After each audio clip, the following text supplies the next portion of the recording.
commencé cette discussion avec l'impression que la pensée platonicienne a inauguré des changements vastes et immédiats dans la nature de la culture européenne. Pour commencer, il y avait, dans un sens, pas d'Europe à ce moment.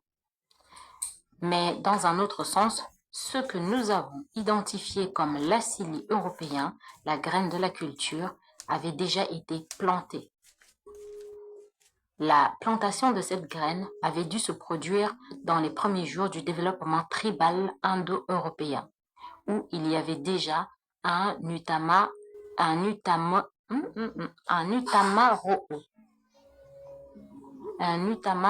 bien défini, ou même avant, avec les premiers Homo sapiens à avoir habité les steppes eurasiatiques et la région du Caucase pendant une période suffisamment longue pour être devenus non africains.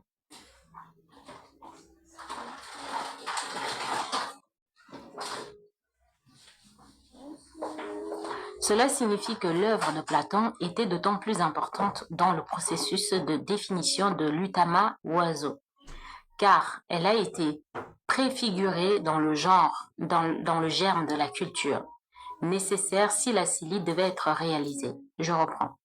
Cela signifie que l'œuvre de Platon était d'autant plus importante dans le processus de définition de l'Utama-Oiseau, car elle avait été préfigurée dans le germe de la culture, nécessaire si la Scylla devait être réalisée. Cela veut dire aussi qu'à mesure que la culture, à travers ses membres, lutta pour s'arroger une définition particulière, elle était en train de se développer selon un code déjà existant, un peu comme au sens où nous pensons une combinaison particulière de gènes comme déterminant une forme humaine particulière.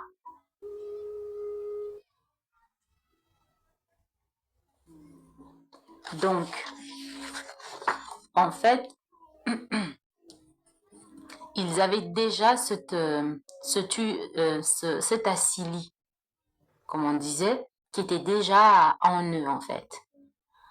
Et au fur et à mesure que ces personnes-là luttaient, avançaient dans leur histoire, hein, on va dire ça comme ça, eh ben, ils ont nourri cet asili-là. Ils l'ont nourri.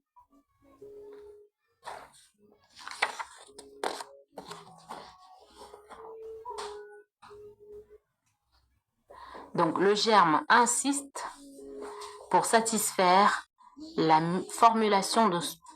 Non, je reprends. Oui, le germe insiste pour satisfaire la formulation de son rôle. L'histoire européenne est une histoire de guerre et de bataille intestine sanglante menée pour maintenir un certain principe et éliminer les influences si opposants, hérétiques, infidèles, barbares. Comprenez? C'est ça qui va nourrir leur asili.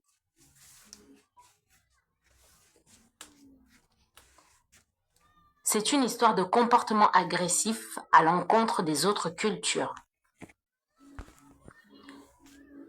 Toute différence menaçait la réalisation de l'asili. Tout comportement, toute pensée, tout ce qui allait à l'opposé de leur asili représentait une menace. Et forcément,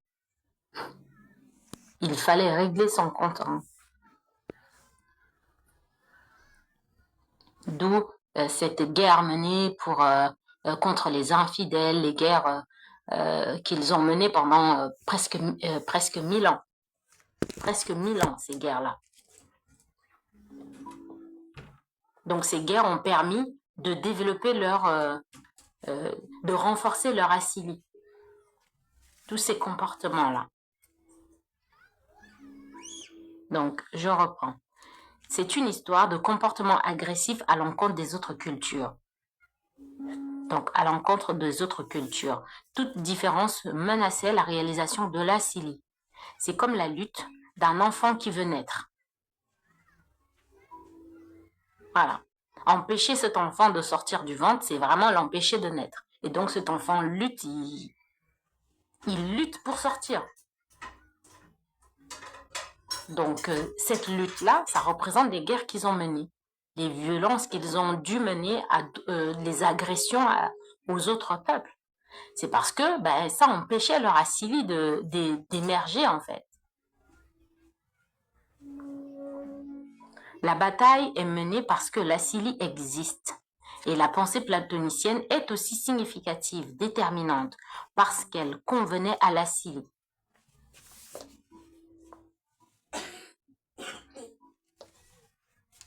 Donc, pour comprendre réellement leur Assili, on observe leur comportement.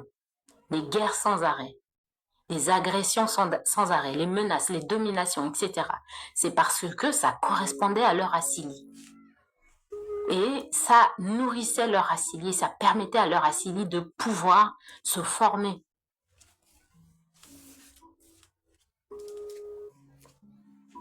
Et donc, l'idée de Platon, forcément, vu que ça va dans le sens de leur Assili, au final, a été adoptée, a été épousée, a été validée. Sa théorie épistémologique a aidé la formulation d'un utama oiseau complémentaire à l'Assili. Il n'a fait que conceptualiser, il a mis en pratique. Enfin, il a théorisé en fait. C'est comme quand tu as une idée derrière la tête et que tu penses que t'es fou, tu comprends que il y a un truc qui tourne pas rond chez toi et que tu trouves quelqu'un qui arrive à mettre les mots dans ce que tu ressens, dans ce que tu penses. Et c'est ça. C'est ce que Platon a fait. Avec Platon, l'épistémologie devient idéologique. De plus, contrairement à ce que certains ont prétendu, les conceptions platoniciennes n'ont pas rendu la connaissance accessible aux masses à travers sa désacralisation. Ce qu'il a fait a été de s'assurer que, au moins jusqu'à la galaxie Gutenberg, la minorité ne subirait aucune menace de la majorité. Parce que la majorité n'avait pas accès à la vie intellectuelle de l'État. Cela était dû à la montée du monde alphabétique, couplé avec le bien que seuls les privilégiés étaient formés à être alphabétisés dans ce sens. Le plan de Platon était infaillible parce que même lorsque les masses européennes y ont eu accès des siècles plus tard, les mécanismes de contrôle étaient déjà si étroitement structurés que les suppositions qu'ils avaient assimilées afin d'être considérés, éduqués entre griffes, garantissaient qu'ils penseraient de la manière dont ils avaient planifié. En fait, il fallait d'abord permettre l'accès à cette pensée-là, à cette philosophie platonicienne à l'élite. Et c'est l'élite qui a sécurisé un peu la chose, qui l'a sécurisée.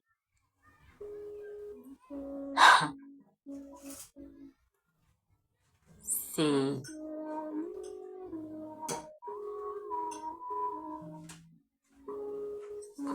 Donc, je vais relire cette partie.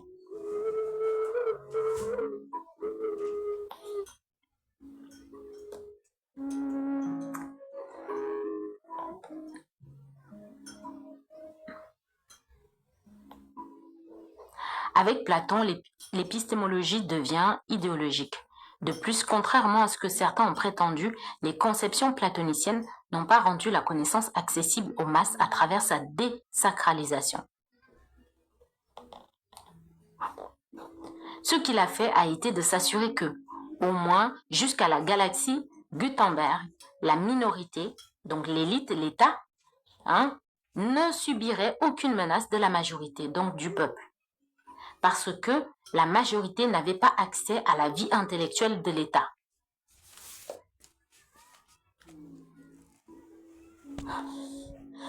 Donc, si la majorité, donc le peuple avait accès à ce savoir-là, l'État allait être menacé. Donc, il fallait d'abord donner ce savoir à l'État, donc qui est dans le contrôle, qui a le pouvoir, pour s'assurer que ces idées, en fait, déjà pour asseoir l'élite, pour leur donner davantage le pouvoir et le contrôle sur l'État. En fait, ce qu'il a fait, s'il donnait ce savoir à la majorité dans le peuple allait dominer la minorité qui est l'État. Donc, il a préféré d'abord donner ce savoir à la minorité qui était l'État. Comme ça, l'État va maintenir le contrôle et le pouvoir sur la majorité qui est le peuple.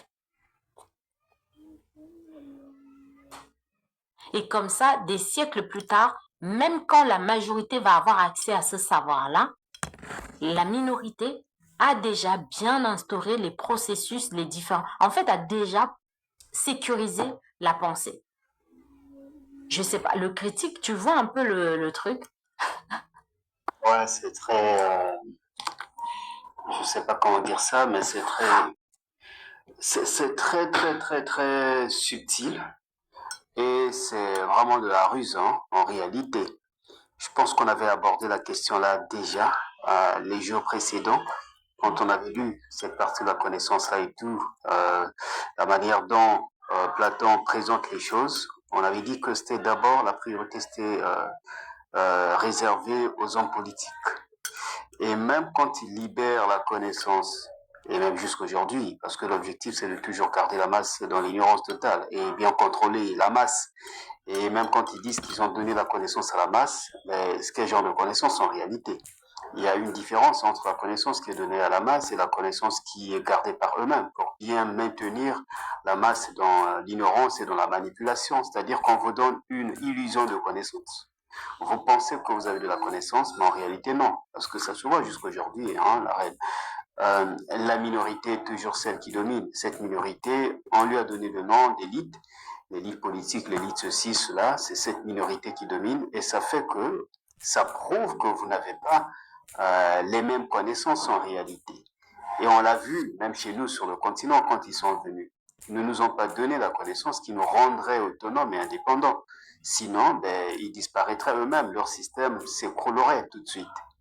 Donc jusqu'aujourd'hui, rien n'a changé, ce sont les mêmes techniques, ils ont sécurisé ça et c'est réservé à une minorité dans leur confrérie, tout ça. Ben, ils ont ça, les sociétés secrètes, tout ça, c'est eux qui dirigent ça, c'est eux qui ont la vraie connaissance. Et ce qu'ils donnent, c'est juste pour manipuler le peuple, c'est pourquoi il y a des histoires ou des mécanismes de mind control aujourd'hui. Hein. Donc, la, la, la, la manipulation, le contrôle de la mentalité, hein, ou bien mass control, contrôle de masse, toutes ces choses-là, mais ils le font au travers de quoi? Au travers des mécanismes d'éducation qu'ils ont eu à mettre sur pied. Vous voyez? Et vous allez voir que ceux à qui ils vont transmettre le flambeau pour diriger le monde, ce sont ceux-là qui ont accès à cette vraie connaissance dans leur société secrète-là, dans leur confrérie-là. Et jusqu'aujourd'hui, et ça sera toujours comme ça, c'est eux qui doivent détenir ça, ils ne peuvent pas vous donner ça. Ce qu'ils vous donnent, c'est pour que vous soyez toujours de bons serviteurs, de bons dominés, de bons aliénés, de bons esclaves, de bons colonisés en réalité. Ils ne peuvent pas vous libérer, impossible. Et c'est pourquoi, pour nous, qui avons notre Assili à nous, et nous en sommes conscients maintenant, nous devons revenir à notre Assili pour que nous soyons libérés totalement de leur système de manipulation. Et aussi, je voudrais ajouter, l'auteur a parlé de ça. Dans leur germe, c'est quoi? C'est juste la violence. C'est la violence. Et les guerres expriment cela, expriment aussi à leur germe-là, ou permet à leur germe-là de pouvoir s'exprimer. Il faut que ça s'exprime. Il faut que ça s'exprime. Si ça reste en eux, ça va faire mal tout le temps. Il faut que ça s'exprime. Et on a pris l'exemple d'un enfant qui doit sortir. Donc il y a cette guerre-là, et tant que la mère n'a pas poussé l'enfant, la mère a toujours des douleurs. Et comme ils ne peuvent pas supporter cette douleur en eux, ils doivent libérer ça. Il faut que ça sorte. Et tout le temps, c'est comme ça, c'est toujours dans leur germe et ça ne pourra jamais changer. Et l'épistémologie, selon Platon, c'est idéologique. Tout ce qu'ils font a pour souci d'être une idéologie, et qui dit idéologie dit domination, le contrôle. Et c'est toujours une minorité qui est détentrice de cette idéologie-là qui domine les autres peuples. Et l'autre volet qui justifie aussi les guerres, c'est qu'ils voient que l'autre, la Syrie qui est différent du leur, est une menace. Et donc, ils doivent se débarrasser de vous pour que eux, ils se sentent, entre guillemets, en sécurité. Parce que tant que vous êtes là, ils ne vont jamais se sentir en sécurité. C'est pourquoi ils font tout pour que vous disparaissiez. Soit vous adhérez à leur Assili, et soit vous disparaissez. Et même quand vous adhérez à leur Assili, vous êtes toujours victime en réalité. Donc il n'y a aucune garantie pour vous. Dans tous les cas, vous êtes toujours victime et vous êtes toujours appelé à disparaître. C'est pourquoi il faut maintenant que nous, on se concentre sur nous-mêmes et qu'on fasse des choses entre nous, parce que nous sommes des semblables. On n'est pas leurs semblables, mais nous, entre nous, nous sommes des semblables. Et il faut que nous constituions une société à nous. Voilà. Donc je pense que tout est clair. Ils ne pourront jamais changer. Ils ne vivent que de ce germe-là. Il faut que ça se développe, et ça se développe au travers des guerres. Et c'est pas étonnant de voir des guerres qui sont en train de faire tout le temps. C'est ça. C'est ce qu'ils sont. Et pendant que ça nous choque, eux, ça ne les choque pas. Pas du tout. Donc la solution, c'est divorcer d'avec eux carrément et qu'on revienne comme on était avant, comme nos ancêtres vivaient à l'époque, qui n'avaient pas besoin d'eux. Mais ils ont créé une dépendance en nous vis-à-vis d'eux. Et ça fait qu'on a du mal à se passer d'eux, même quand on essaie, mais il y a toujours cette nostalgie-là qu'ils ont créée en nous. On veut toujours être avec eux. C'est ça le mal, en nous aussi, que nous devons combattre, en nous-mêmes. Donc le travail doit être aussi fait à l'échelle individuelle, pendant que nous sommes en train de nous rendre compte de leur vraie identité. Voilà, merci. Otep. La reine, tu es là?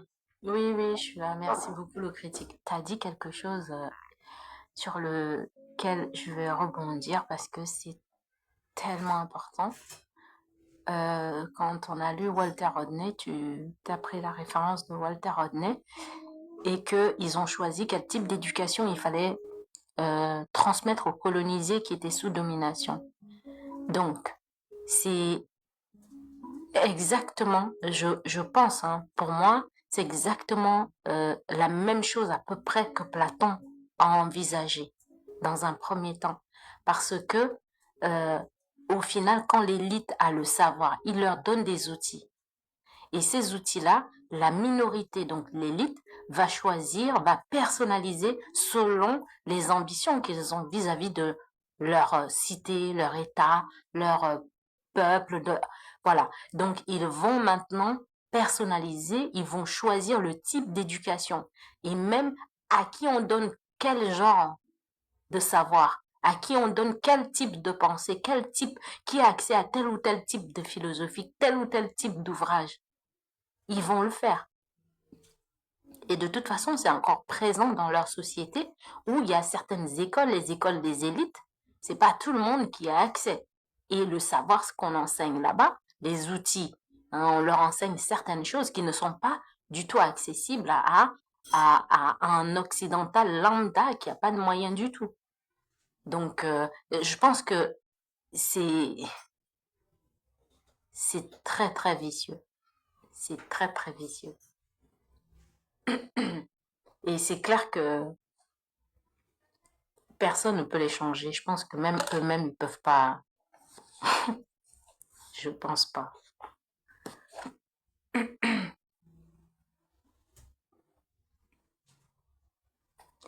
Ok.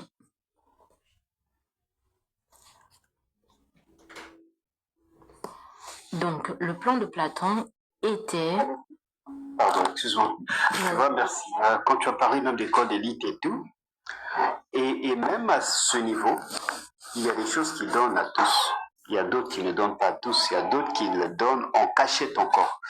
Tu vois, il y a certaines écoles d'élite où ils ouvrent, parfois certaines personnes disent vous avez la compétence et tout, des tests, vous faites des tests et tout. Ils font semblant d'ouvrir ça au public pour ne pas dire qu'ils sont discriminatoires et vous venez. Mais même là, quand il y a par exemple des noirs là-bas, ils n'ont toujours pas accès à tout. Ils font semblant de donner, mais après, en coulisses, ils donnent à ceux qui pensent qu'ils vont diriger leurs institutions par la suite. Donc, il y a encore comment est-ce que ça s'appelle? Il y a une gradation encore là à ce niveau, ou il y a une sélection encore là à ce niveau. Je peux me tromper, mais c'est comme ça que j'essaie de voir les choses. Même quand ils voient que vous êtes très intelligent, vous pouvez avoir accès à ça, mais ils vous bloquent parce que vous n'avez pas accès à certaines de leurs institutions. Vous ne pouvez pas diriger telle ou telle institution. Donc, à ce niveau-là, ils vont encore donner des connaissances appropriées à ceux qui pensent vont leur succéder, vont diriger leurs institutions pour leur garantir à eux, même quand ils ne seront pas là, mais ils savent qu'après eux, il y a des gens qui vont faire vraiment l'identique comme eux. Voilà, je peux me tromper, mais je ne sais pas ce que tu en penses. Tout à fait d'accord. C'est exactement ça. Moi, je pense pareil. Donc, ce système de cooptation, hein, en fonction de, et ils choisissent, hein, c'est exactement ça. Je pense pareil. Bien vu.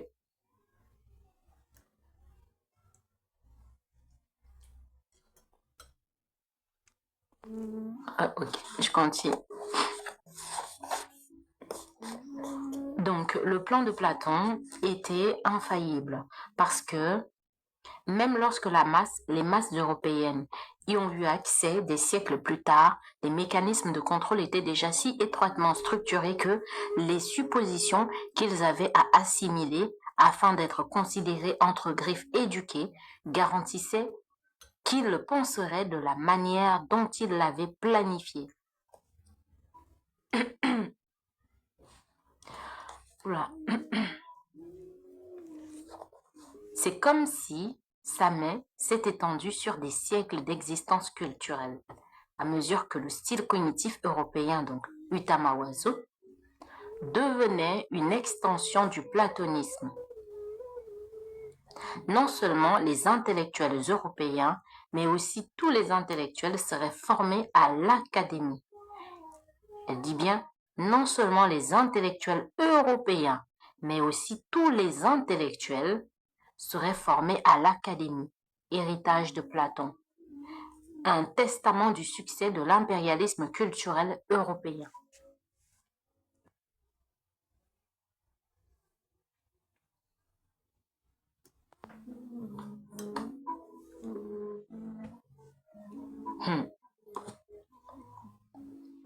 L'Académie a préservé une tradition culturelle, une race et une société dominante. Peu importe les querelles intestines et les soi-disant révolutions politiques qui pourraient se produire, l'Académie garantit que l'infrastructure idéologique demeure intacte.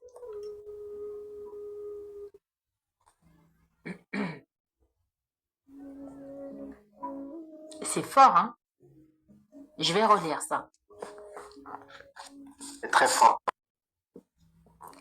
L'Académie, avec A majuscule, hein, donc l'héritage de Platon, là, ce système-là, a préservé une tradition culturelle, une race et une société dominante. Peu importe les querelles intestines, donc leur petite guéguerre, là, Ukraine, machin, truc, tout ça, peu importe, donc une tradition culturelle, une race et une société dominante. Peu importe les querelles intestines et les soi-disant révolutions politiques qui pourraient se produire, l'Académie garantit que l'infrastructure idéologique demeure intacte.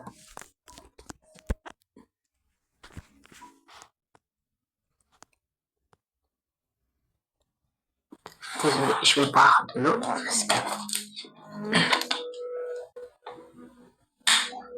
C'est chaud.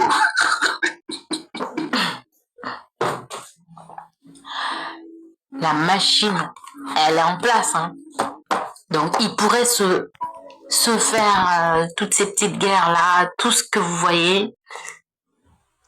Et c'est là où on parle de la racine même du problème. La racine. C'est cette académie-là. On va l'appeler l'académie. C'est ça qui nourrit leur... c'est ça leur racine. La base même. Qui l'entretient. Ouais. Et ceux qui disent non, j'ai des connaissances académiques, ceci, sur le plan académique. Est-ce qu'on a ça? Et Aristote aussi arrive avec son lycée. Ah là là, nous en fatigués. C'est bon. Mais tu vois, hein, ils font tout pour préserver ça, leur domination au travers de ces mécanismes-là. Leur culture à eux, leur race, leur société dominante, l'infrastructure idéologique. Donc le socle, en fait, la cilie en réalité, ça c'est la cilie doit demeurer intacte. Peu importe ce qui arrivera, il faut que ça demeure intact, parce que c'est ça qui fait vivre. On ne peut pas toucher à ça, impossible. On peut avoir des conflits, ceci, voilà. Et c'est même ça qui nourrit les conflits, les guerres en réalité. La source de tout, c'est ça. Et pour qu'ils vivent, il faut que ça soit là, intact. Il ne faut pas bouger, il ne faut pas déranger. Voilà. Tout simplement parce que ils ont déjà une élite qu'ils ont formée qui préserve ça tout le temps. Et on leur a dit, on leur a vendu des rêves et des illusions. Voilà pour que vous demeuriez longtemps, pour que vous dirigiez toujours, pour que. Voilà ce qu'il faut faire. Donc, il faut faire ça. Et c'est grâce à ça que vous avez des avantages. C'est grâce à ça que vous vivez. Donc, ne touchez pas à ça. Le jour où vous allez toucher à ça, vous allez tous disparaître vous-même. Franchement. En tout cas, bois encore de l'eau marraine. Hein, le radiateur chauffe. C'est violent. C'est très, très violent.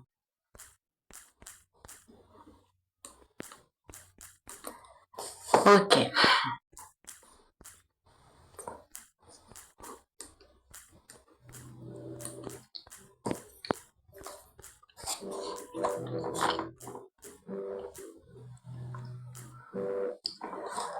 Le thème émergent est le pouvoir.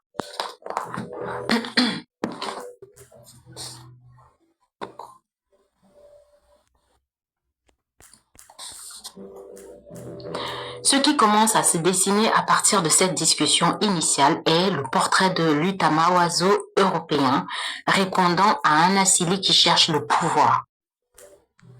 Leur Asili cherche le pouvoir. Une définition particulière de pouvoir se présente comme la recherche de la préférence, du tempérament et du besoin de l'Europe.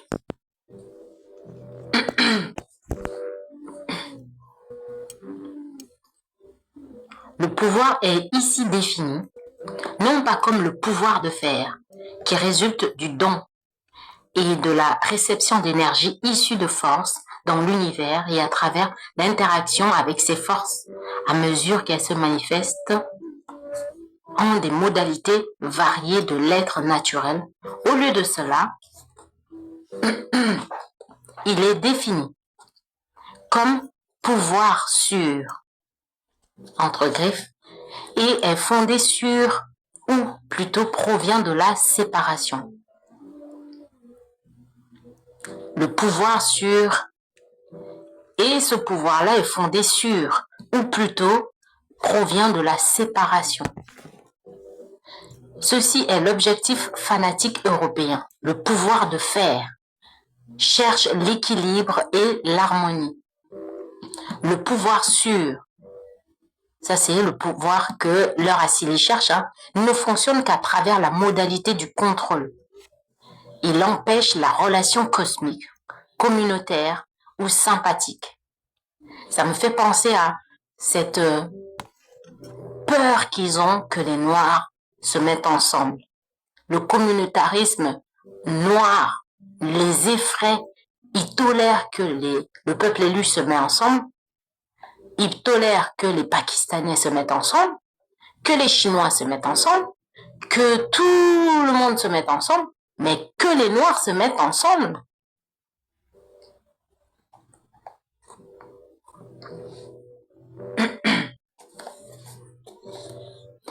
Il est essentiellement politique et matérialiste. Leur pouvoir, il est essentiellement politique et matérialiste. La graine assili de la culture préfigure, ensuite impose le développement de structures, d'institutions, d'arrangements qui facilitent la réalisation du pouvoir sur l'autre. Je reprends.